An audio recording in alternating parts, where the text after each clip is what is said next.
There are many people embarking upon the journey of spirituality, the journey of self becoming, and concerning their connection with their ancestors, they have this myopic, short sighted perception of what they can get from their ancestors. Now, the question we will ask is that what makes you think that the benefits you can get from the ancestors is a one-way street? It is not a one-way street.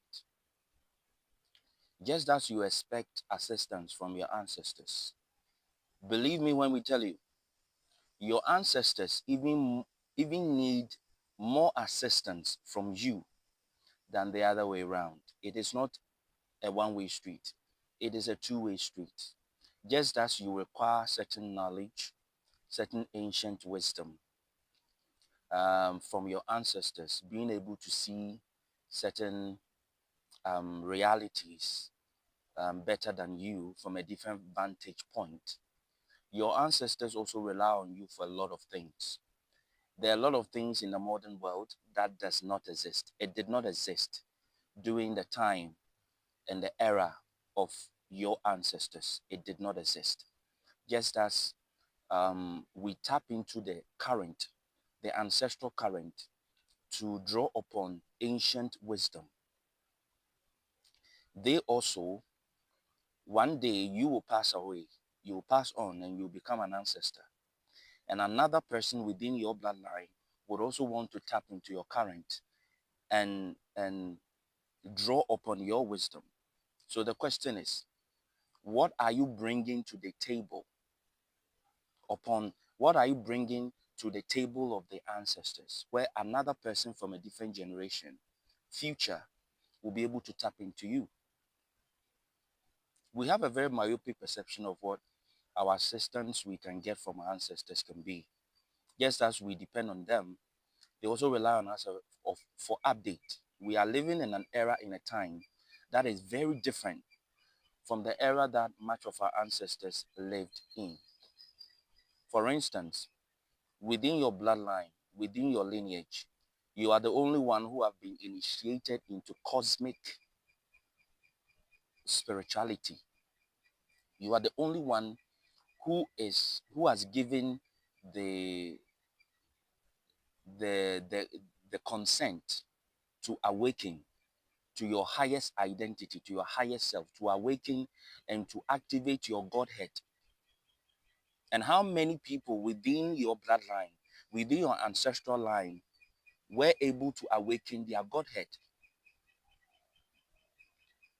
Okay, not much, not many. Most of your ancestors were not able to awaken their Godhead. At least your recent ancestors, going back several centuries, were not able to do so. And you are in this time fortunate enough to find yourself on a spiritual path that can bring more light and more perception, deeper spiritual perception, in addition to the ancestral line. So in this case, your ancestors are also benefiting a lot from you, and they will be more than happy to partake in your awakening, because they also learn from you, because you are living in an era that is quite different from them. They wish they were able to come into this era and live life the way we live, because there are a lot of opportunities that we are enjoying that they did not have that kind of um, opportunity to appreciate these finer things in life, which we are enjoying in the modern world.